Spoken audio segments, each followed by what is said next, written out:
All right, welcome. We're diving into a pretty radical idea today. What if spiritual awakening isn't bliss? What if it's actually a traumatic event?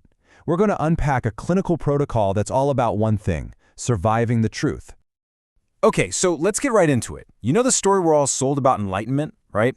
It's supposed to be all serene bliss, inner peace, cosmic harmony. But the reality, according to the sources we're looking at, is something else entirely. We're talking about a full-blown nervous system catastrophe, a total identity collapse. It's less finding yourself and more losing everything. And this isn't just some abstract idea. Look at this quote from Ram Dass. "I saw God, and it nearly killed me." He's not being dramatic. People like him, Eckhart Tolle, even mystics like St. John of the Cross, they all talked about their awakening not as a gentle unfolding, but as a kind of annihilation. A total self-destruct that they barely survived. So, this brings us to a major reframe. What if we stopped calling it a breakdown? Our sources argue that what's happening here is actually a very specific kind of injury. It's an identity injury, and it happens when a profound truth hits you way too fast for your system to process.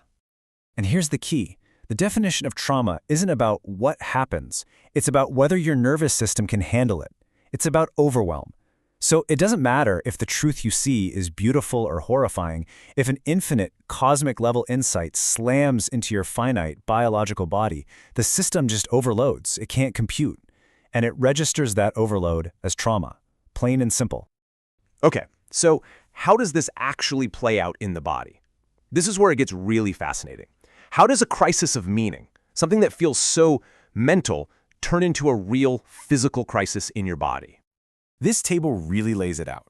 We're shifting from seeing these things as pathologies to seeing them as structural injuries.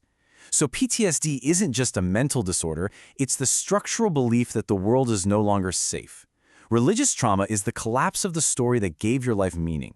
It's not that your mind is broken, it's that your map of reality has been shattered into a million pieces. The whole foundation is gone. And here's the core mechanic of why that happens. Your body is finite. The truth is infinite. When they collide head-on without any kind of buffer, you get structural shock. It's like trying to run a hyper-advanced quantum AI on a computer from 1995. The hardware just fries. It's a total system crash. And believe me, this isn't just a cool metaphor. This has real physical consequences. We're talking about a direct biological chain reaction. That shock sends your vagus nerve, your body's safety brake, into a total tailspin. Your HPA axis just dumps cortisol into your system. And the result?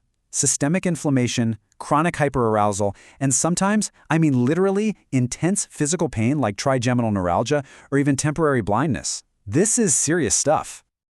Okay, so if the problem is a biological overload, what's the solution? This is where the protocol comes in. And it's not about suppressing the truth or just medicating away the symptoms. It's about recalibrating the nervous system itself. The goal is to build a stronger container, a body that can actually handle the truth. The core idea here is a shift in thinking. We're moving away from symptom suppression and towards something called reality metabolism. It's a great term. The goal is to build up your body's capacity to, well, to digest this new, high-voltage reality without blowing a fuse. And the protocol to do this has two main parts. Part 1 is all about stabilizing the hardware. We're talking about using practices like meditation or prayer, but not as some fluffy spiritual exercise. Think of them as biological stabilizers. Their job is to detoxify the stress that's flooding your system. And, this is crucial, you have to balance that raw insight with serenity, with grounding. The sources call it samatha. It's like a voltage regulator, preventing the sheer power of the insight from burning out your circuits. The protocol also has this really powerful take on forgiveness. Forget everything you think you know about it being a moral duty. In this context, forgiveness is a physiological release mechanism. It's a tool. Holding on to all that anger and betrayal from realizing you've been lied to, that's just toxic stress building up in your body. Forgiveness is the act of opening the valve and letting that pressure out. It literally lowers your body's inflammatory load. So once you start to stabilize your system and get that inflammation down, you face a whole new problem, a new challenge. Because now you can see the world with this almost painful surgical clarity. And that new vantage point, it comes with a whole new set of risks. They call this the weaponized lens. It's what happens when that clarity you've gained from the spiritual high ground turns into a weapon. You can suddenly see right through everyone's masks, their stories, their illusions.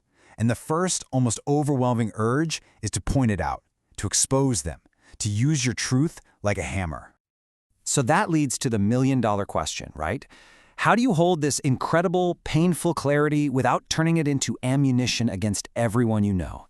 How do you exist in a world where you see things that other people just can't or won't see? Well, the protocol gives us a roadmap for maturing that vantage point, and it's all about internal work. It's about recognizing that your urge to expose everyone is just your own reactive pattern. It's understanding that your new clarity doesn't make you immune to emotional reactions. Real maturity, they say, is being able to see a truth and not feel the compulsion to act on it to weaponize it.